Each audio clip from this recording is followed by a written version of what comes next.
Welcome to the Association ROI Government Affairs Strategy Roundtable. Today we're joined by Jeff Taylor, who's a partner here at Association ROI.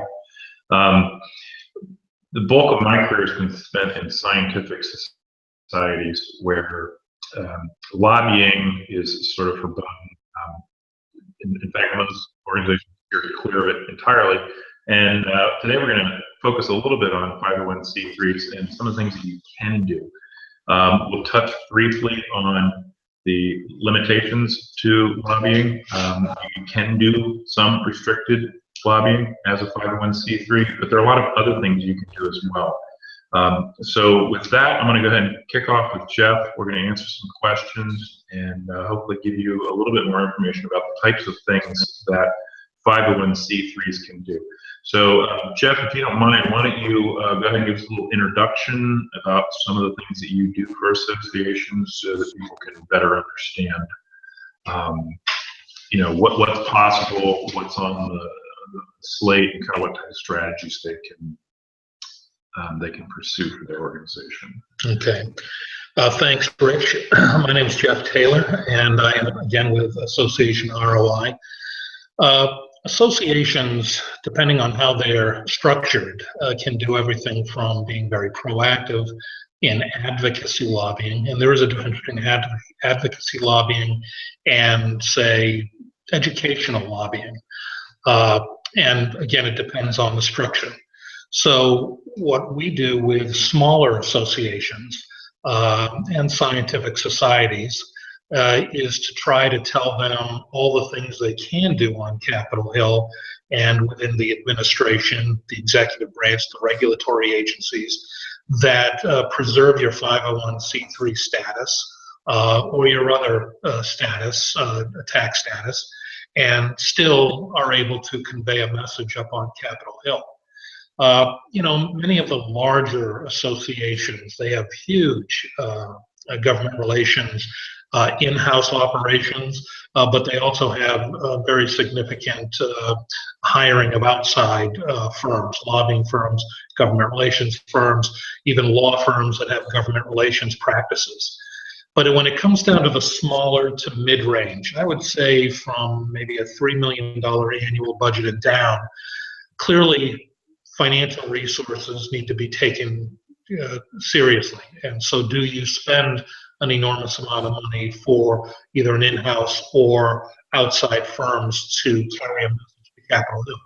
And there are several ways to do this. But one of the things you want to pay attention to is to build your bona fides up on Capitol Hill in a very non-partisan role. Again, if you're a 501c3, you always want to be very careful of crossing that line from being a partisan advocate, and you want to stay in the realm of being highly non-partisan, educational. I like to say completely unvarnished truth and honesty outside of partisanship. And so with a lot of our clients, what we do is we are able to brand them up on Capitol Hill as authorities, nonpartisan authorities. So let's take energy, for instance. Energy is a big issue up on Capitol Hill. Energy efficiency, energy management, oil and gas, renewable energy.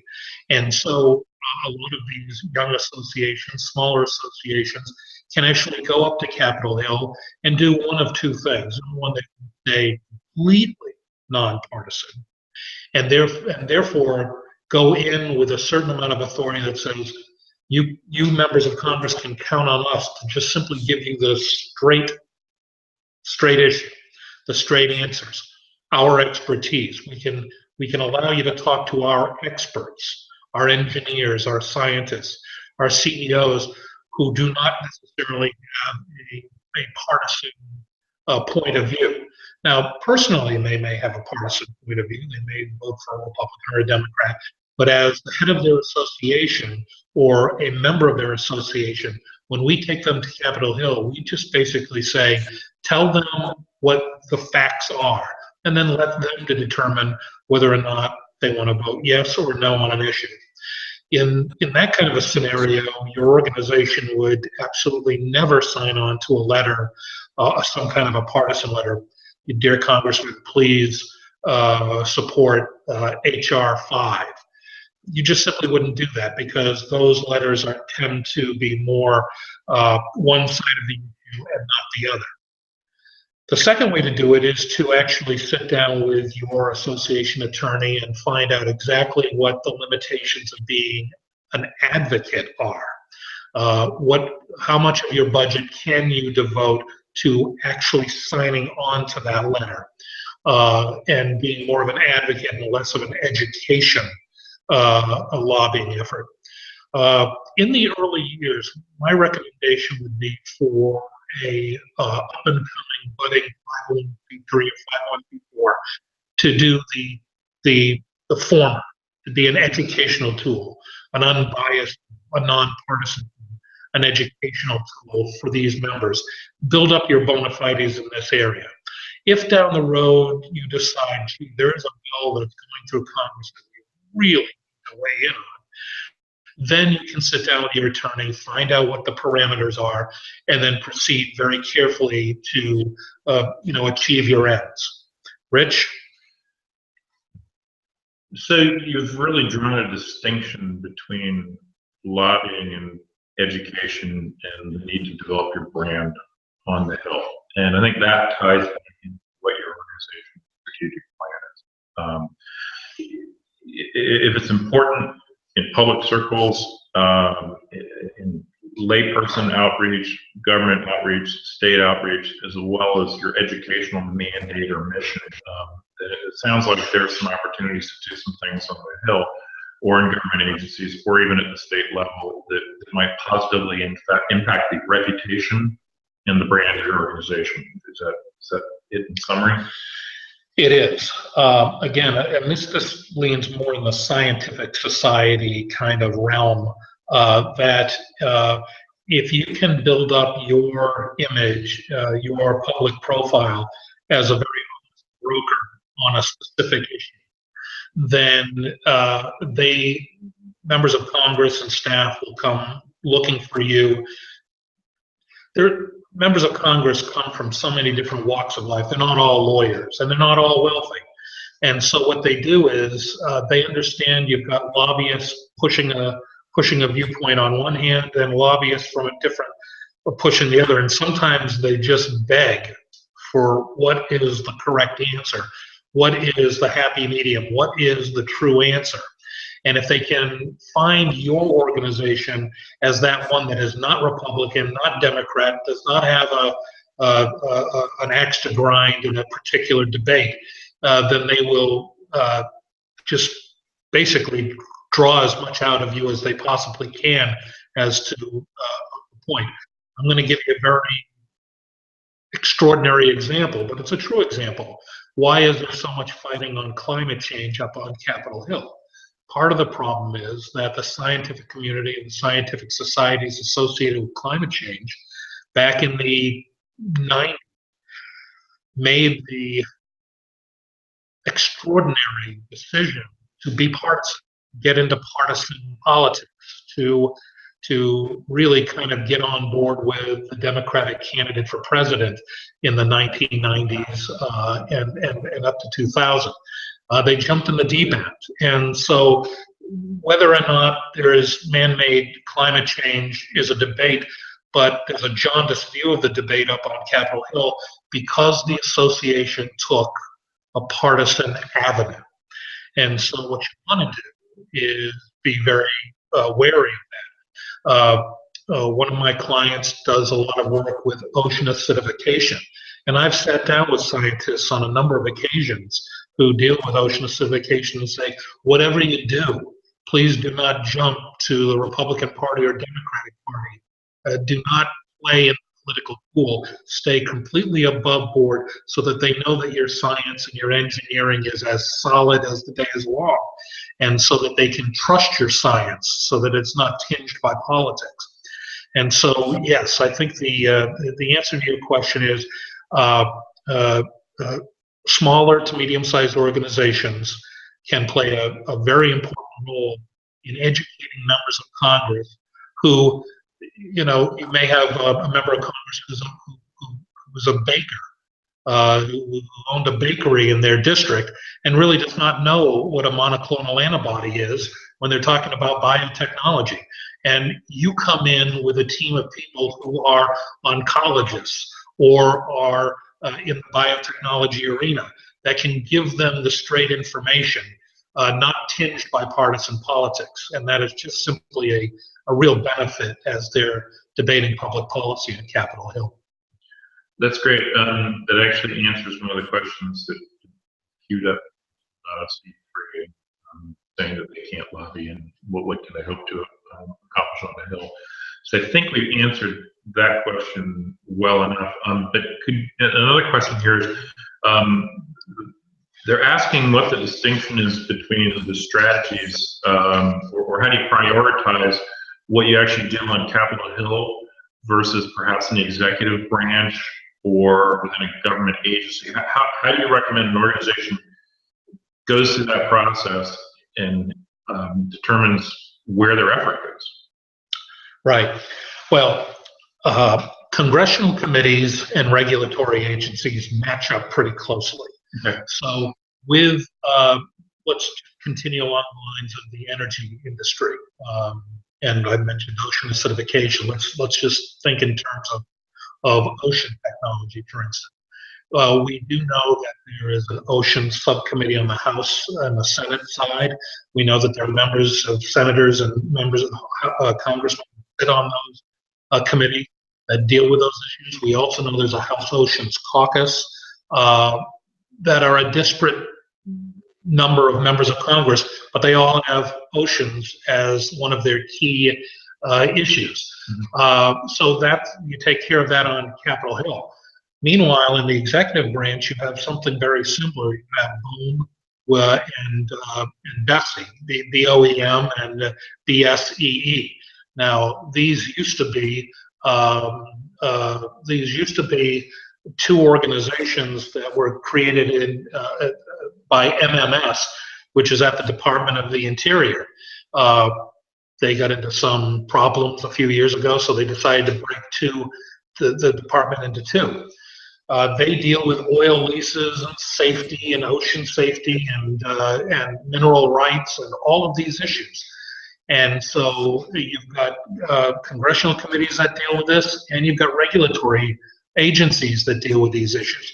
So any kind of a government relations project effort you want to set up, you want to set it up so that you're dealing with both sides of Washington, D.C.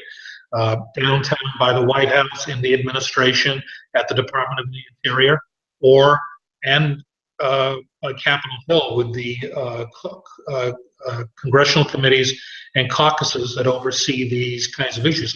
You want to take a holistic approach to it. You don't want to just center in on maybe the chairman of this committee, maybe the chairman of that subcommittee, and maybe the head of government affairs for BSEE. You want to cover the waterfront, as it were, and make sure that everybody knows the expertise you bring to the table and how you're available to them when an issue needs more substance. You are the experts. You bring in the experts. You can bring kind of analytical view.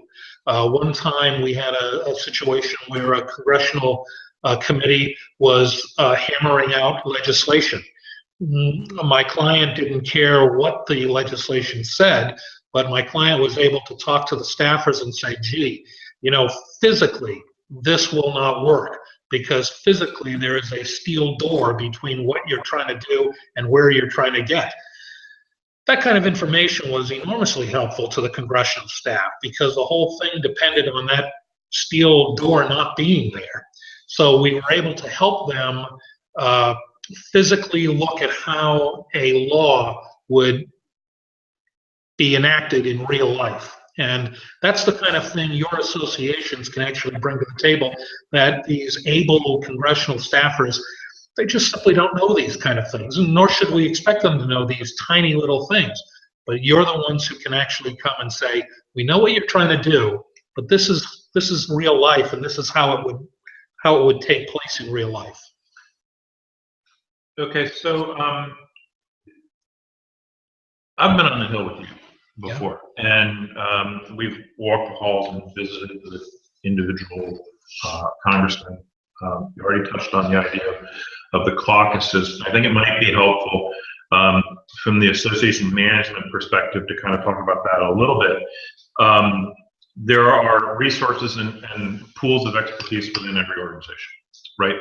So the trick for a nonprofit who decides it wants to go down this road really is to determine, can we deliver what the information that needs to be brought to the Hill? That's part of the determining factors.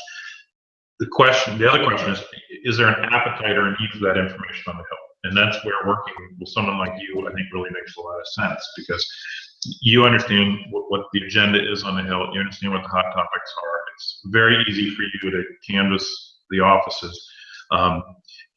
And I would like to talk a little bit about what you get when you kind of pop in at a congressman and have a meeting in a congressman's office versus caucuses, because the caucuses really, in my experience, seem to have the real appetite for information, and that's where the seems to meet the room for a final. But maybe you could talk a little bit about the value of going down the hall on the Hill. Okay, well, first of all, before we get into the going down the hall, it's the government relations program for any association is not necessarily a massive undertaking. To be honest with you, there are 535 members of the House and Senate, 435 in the House, 100 in the Senate, and of those, your niche area, the area that your industry covers, you're probably only looking at about 35, 40, 50 members of Congress that really matter, that are on the committees, that maybe have leadership roles on the committees, that are involved in caucuses, which I'm going to talk about. And so your laser point of view is at those, say, 50 members of Congress, not 535. And so if you can put together some kind of a program aimed at those 50, and maybe a few more that are tangentially involved in the issue, and then also pick out the 3 or 4 agencies that matter to your point of view or your industry in the executive branch, then you've got a very sharp-looking strategic government relations effort that you can clearly manage. So, when Rich and I, in a previous life, used to go up to Capitol Hill, a lot of it was to educate the staff. On the House side, staffers are usually 3-4 years out of college. They're very bright. They haven't had a lot of life experiences, but they are, usually the top of their classes at the colleges that they've been to. So they're like sponges. They will take in what you've got. They each have their interest areas. So an energy legislative person may have energy, the environment, and issues like that, and the appropriation staffer may have appropriation and budget and maybe even taxes. So the meetings really go along. Certainly, the initial meetings are, what can you do for my member of Congress, and what can you do for the committees we sit on? Are there some dovetails? Our member of Congress used to be an airline pilot, so he's not going to be completely up to speed on biotechnology issues. Can you invite us to briefings? Can you provide us with information? Can you, right before a vote on a subject, be able to answer some quick questions before we go to the floor? And again, you're not being an advocate. What are the questions? And we'll see if we can answer these questions so that you are more informed before you go and take a vote. And so now all members of Congress sit on committees. and these committees promulgate legislation, and these committees recommend legislation, pass legislation, go to the floor of the House and the Senate, and hopefully pass them into law, where then the president signs the law or vetoes the law. There are also on Capitol Hill organizations called caucuses. Caucuses are voluntary. There are also many caucuses, and these caucuses are issue specific. The Congressional Serbian Caucus. Well, and the bigger ones are the Congressional Black Caucus, the House Oceans Caucus, the House Biotechnology Caucus. And these are members of Congress that don't necessarily, or some of them do, but sit on the actual committees of jurisdiction, but they just have an interest. And they have an interest in moving issues in these caucuses up the ladder to hopefully passing them into law. What's good about these caucuses is that they're always hungry, and for associations specifically, they're always hungry for things to do. Like, would you help us put together a briefing on Capitol Hill on a tiny subject, tiny but important subject that falls within our ranks? With one of the ocean technology associations downtown, House Oceans Caucus worked with this association, and they put together a 2-hour presentation on technology transfer issues associated with ocean technology. And that brought in members of Congress, that brought in staff, of course, that brought in members of the Obama administration, and it even brought in some state government officials, because technology transfer issues are at the crux of real commercialism of new technology. And so, the House Oceans Caucus really did a very good job in that case. And it was helped out by a small nonpartisan association in Washington, D.C. So those are the kind of things that associations can do that are above and beyond taking a partisan political role upon Capitol Hill. We just had a question come in here. It said, you mentioned briefing. Can you describe a little more in detail what's involved and what member resources are required? Let me go ahead and address the member resources question, and then you can follow up on that. One of the things that I found in doing this with nonprofits is there seems to be a pretty sizable appetite from the members to be involved. Sometimes you have to provide some expense reimbursement to get them into town, but there doesn't ever seem to be any issue of willing participation. So again, my recommendation to you is to really dig through the context of your strategic plan and what you're trying to accomplish with the government affairs program. Communicate down in your communities to your experts. Tell them about the program. Communicate through your newsletters. Inform them that there's an opportunity to get on the Hill, and make sure they understand what the driving topics are. But Jeff, if you don't mind, why don't you describe a briefing and tell them how that goes and how it's set up and what's involved and what it might cost and those sorts of things. Well, briefings are very useful because staffers, again, are very hungry, know what they don't know. And so they will take advantage of briefings on Capitol Hill to maybe give their member an edge if they serve on an important committee. Usually there is a caucus that is willing to kind of help organize briefings for members of Congress and staff and other people in Washington, D.C. that have an interest in a specific area. And there are a number of meeting rooms up on Capitol Hill.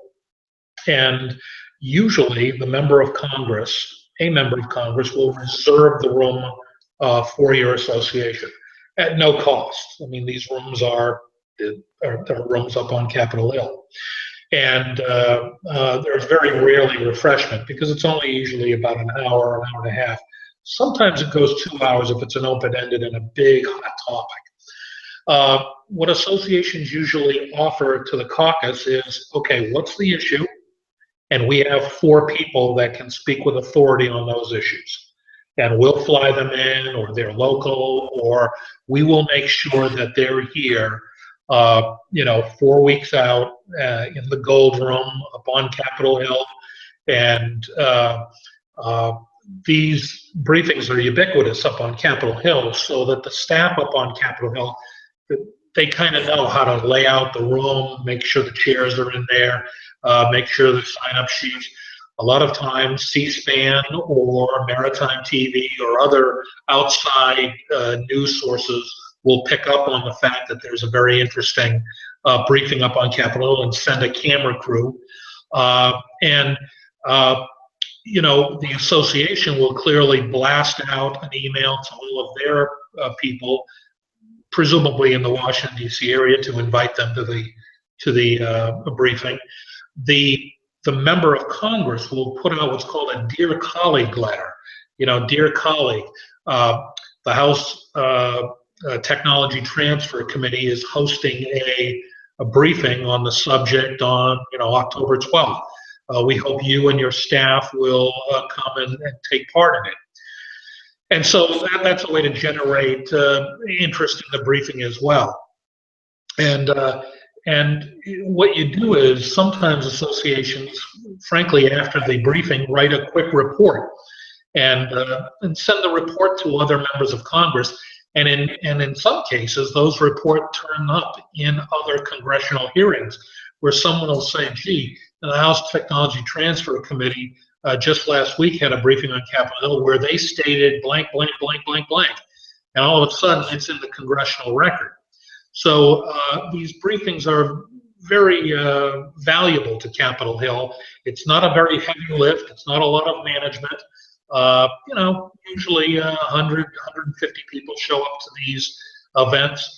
But it's also for your members an added benefit. I mean, your members have been invited to speak before members of Congress and staff, and they go back feeling very good about being a member of your association, that you're putting a good foot forward. So there are benefits all around to taking advantage of, number one, the caucuses, and number one, offering the caucuses your expertise through 1 or 2 briefings a year. And the briefings also allow you the opportunity to really demonstrate to your membership what you're accomplishing on the Hill, don't they? Well, they do, especially if C-SPAN or some of the other groups film it. Now, obviously, your association should film it as well, because it should go in your archives and go up on your social media. But absolutely, to write a recap in it on your newsletter or your monthly journal, or to put it online and let your members view the briefing at their leisure at some time when they feel like watching something of that topic. Yeah. Okay, let's take another question here. This was actually interesting. How does an election year affect our government affairs strategy? Do we pause? How do we transition our message to new representatives and senators? Well, that is that's a very good question, and yes, there is a difference between on-year elections and off-year. Let me rephrase that. When there's an election on year, so in 2016 there's a big election, president and Congress. You should have a government relations strategy because most of the year you'll be able to get a lot done. Come Labor Day, there is usually a fall off. I mean, there is, members of Congress start to go back home to campaign for re-election. All eyes are on the presidential election. Things kind of start to get to be seize up on Capitol Hill. They're nervous about making a move that might affect their presidential candidate one way or another. But that's September, so you've got until from January to September to try and get things done, try to get legislation passed, trying to get changes in regulations, trying to get something going. Now, in the off year, which was 2015, we didn't have any elections this year, a couple of governor's races, but this was not a political year. And there is a lot of partisan bickering up on Capitol Hill, but things have been getting done in financial services and energy and and tax extenders and things like that. So, uh, so there is a difference between an election year and a non-election year. In a non-election year, more stuff gets done, more meat and potatoes gets done. That's not to say that for most of the on year, you can still get stuff done. But there does come a point, and it's a natural point, that generally around Labor Day, between early September and the November elections, things really slow down. By the way, in most recent years, literally within a week of the election, members of Congress are brought back up on Capitol Hill in a lame duck session to kind of finish work that they never got finished in the first part of the year. So it's not as though things just shut down after the election. They all get called back and things start happening again. So you should have a government relations program every single year. And my sense is that's dealing directly with the representative, but the staffers always need the information. The staffers are always there. It's very rare. Sometimes a staffer will formally come off the federal payroll and go on the campaign payroll to maybe run the campaign or do something like that. But there is kind of a bright white line between federal work, absolutely a bright white line between federal work and campaign work. But that doesn't happen until much later on in the year, when, especially on the House side, where there are smaller races and a lot of uncontested races, that the staffers leave the federal payroll and go on the campaign. The bottom line is, even during this period after September, the staffers are up on Capitol Hill. And frankly, there's not a whole lot going on, so that's probably a very good time to actually go talk to them and state your case for when your issue does come up in the future. Perhaps a lengthy conversation, because the doors are not being knocked on as much. Yeah. And the other thing is that so if you got energy, environment, you might go to the Department of Energy and continue your work in those offices. Right. So if you've spent most of your year up on Capitol Hill, and Capitol Hill becomes kind of a ghost town, say October, that would be a very good time to switch over to the regulatory agencies, because a lot of the professional people in regulatory agencies are actually experts in their field. They're not partisan political people. There are political people, Obama administration officials, but most of the people you're dealing with inside the regulatory agencies are actually experts in labor, HHS, agriculture. So they're aware that there's a campaign going on, but their job is to actually be at their desk. Yeah. Yeah. Okay. We're kind of closing in on the end here of our half hour. Question. Do we need a lobbyist to help us, and what kind of services do you provide in a typical engagement? Say it again? Do we need a lobbyist to help us? Right. And what kind of services do you provide? Okay. Well, your board and your executive director and president would determine whether or not you need some kind of a government relations effort. Very small associations, some of them do. I mean, listen, if you're an industry that's in a highly regulated industry, you really should have some kind of a government relations component, whether it's a one person in-house or hiring a firm outside to just simply help in these areas. If you're not a highly regulated area, it depends on whether or not you can brand yourself as an expert in your area up on Capitol Hill. As you get bigger, though, as you get into the $1 million a year annual budget, $3 million annual budget, then your members probably expect more of a line to Capitol Hill and the political atmosphere and the regulatory agencies. So as you grow, the need for a government relations team gets larger. Government relations does not necessarily have to be cost prohibitive. Yes, there are the big firms out there, and if you have an enormous amount of work that your association has to do, then that's probably where you would gravitate to. But with the larger firms come much higher costs. And groups that are $5 and $3 million and under, they need to be careful and watch their budget for government relations. Now, there are ways to make it revenue neutral. For instance, you might want to offer your government relations team as an opt-in instead of a service to the entire association. You've got members in an association, you've got very small members, they probably don't need lobbyists. And then you've got very large members, corporate members, they probably already have lobbyists.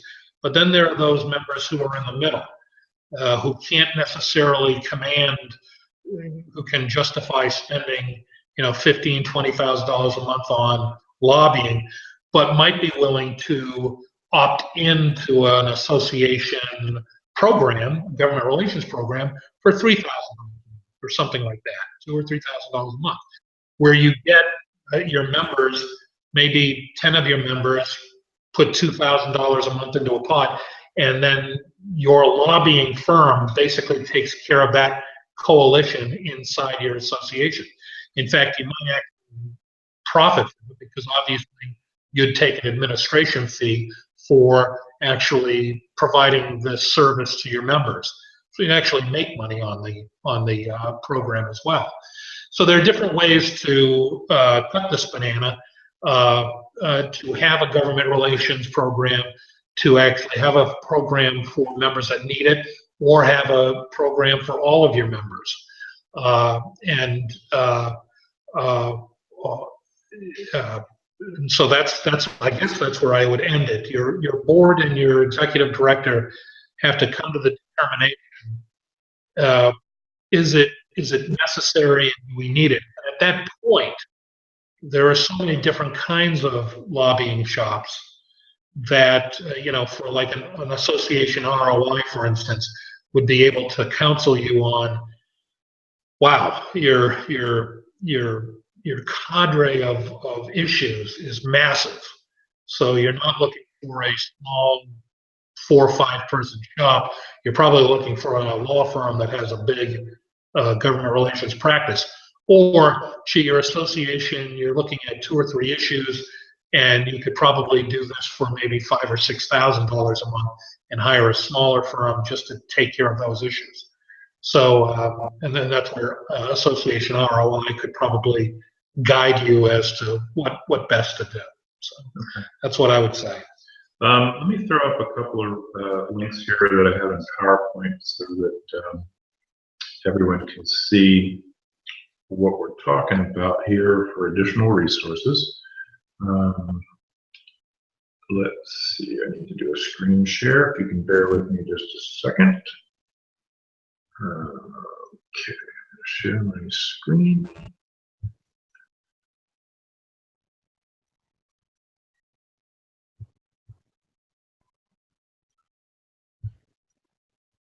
Okay. Okay, so here on this chart, I've provided you the link to the IRS page that governs the limits on lobbying. You have the Association ROI website address there, just email address and my email. Association ROI is an executive services consultancy that focuses on small and medium-sized nonprofits. So as Jeff mentioned, we are available both to consult and help you develop a strategy and also to provide services for government relations. And I think maybe to close, Jeff, that would be a good thing to differentiate. You can literally make calls, you can email the Hill, you can set up meetings, you can work on different advocacy projects if it's a C6 or the briefings, if you can set the briefings up, you can get the rooms booked, all that stuff. But you can also come in and advise them neutral really to presenting a proposal. You certainly be asked to do that, but you could be brought in to help them develop a government strategy. Like you just mentioned, it may warrant a much larger organization with broader resources, a big effort. Well, we've done that before. I mean, we've Association ROI, we've managed a number of government relations efforts, and from large to big. And again, my favorite saying, cover the waterfront on Capitol Hill. I've worked up on Capitol Hill. Our colleagues have worked up on Capitol Hill and in the administrations. But one of the things we can do is come in initially and really work with your organization to draw up a government relations plan. And, we usually sit around a desk for, frankly, several hours, 3 or 4 hours, and really hammer out everything you want in a program. And then we would draw up the plan. And at that point, it's clear whether or not an association ROI is the best route for you, or whether this thing is such a massive plan that, we would be recommending to you some of the bigger shops in Washington, D.C., some of the, bigger 300-person, $25,000 a month operations. And it all comes down to whatever that document says. If this is all you want done, then here's a list of very, very good firms that can do the work and are noted to do the work.